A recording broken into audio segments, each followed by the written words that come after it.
भोला भगवान का भक्त।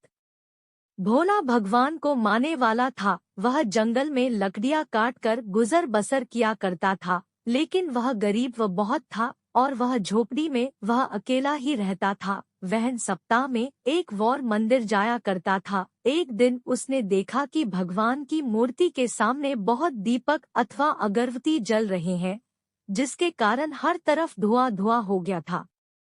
उसे देख भोला भक्त सोचना लगा कि भगवान, यह तो बहुत याति है कि प्रभु आपकी आंखें जल रही होंगी, सांस व घुट रही होगी, सांस व घुट रही होगी। आप ऐसा करो प्रभु, आज आप मेरा घर चलो। आज लकड़ी बेचकर अगर प्राप्त धन मिल गया तो उससे हम दोनों का खाने का प्रबंध हो जाएगा।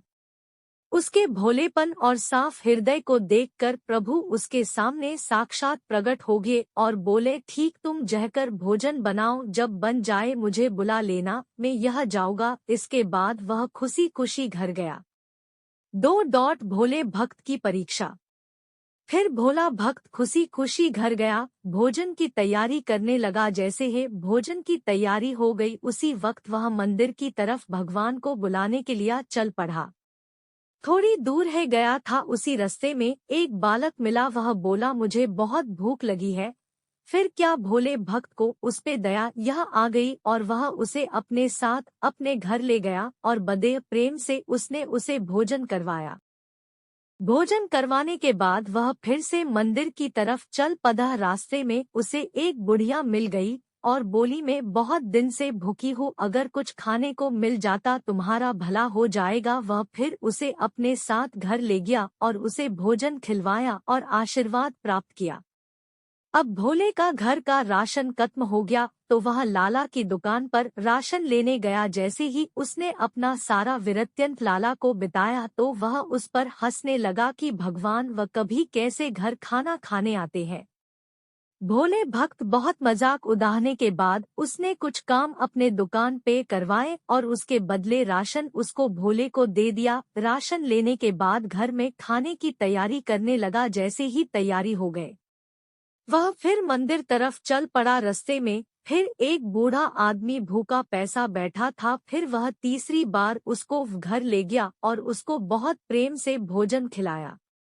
कुछ राशन शेष बचा था, वह फिर चला भगवान को बुलाने और आखिर मंदिर पहुंचा और भगवान को न्योता दिया और बोला कि भगवान चलो, घर में खाना तैयार है, चलो मेरे साथ। प्रभु उससे देख प्रभु बोले कि भोले, में तो भोजन 3 बार पा चुका हूँ। भोला भक्त बोला कि हे भगवान की, अब को तो मैंने खाना खिलाया नहीं, मैं तो मंदिर अब है आया हूँ। भगवान बोले कि जो एक बचे बूढ़ी माता और वह बूढ़े व्यक्ति को जो तुमने खाना खिलाया वह असल में मुझे है तो खिलाया है और अब मेरा पेट भर गया। जब भगवान भक्त के साथ चल पड़े, भगवान ने उसे बहुत समझाया पर लेकिन वह भोला भक्त समझ नहीं पाया। भगवान उसका दिल रखने के लिए उसके साथ चल पड़े। घर पहुंचने की बाद भगवान बोले, चलो मैं एक शर्त पर खाना खाऊंगा। भगवान ने उसे बहुत समझाया पर लेकिन वह भोला भक्त समझ नहीं पाया। भगवान उसका दिल रखने के लिए उसके साथ चल पड़े। घर पहुंचने की बाद भगवान बोले, चलो मैं एक शर्त पर खाना खाऊंगा। भोला भक्त बोले, बोलो प्रभु, कौन सी शर्त? तुम्हें व मेरा साथ खाना पड़ेगा। तो फिर भोला भक्त और प्रभु एक ही थाली में खाने लगे। जैसे ही प्रभु खाना खा कर गए थे, वैसे ही भोला के दिन बदल गए। वह धन धान्य भरपूर हो गया, उसके पास किसी चीज की कमी नहीं रही। प्रभु की असीम कृपा बरसने लगी।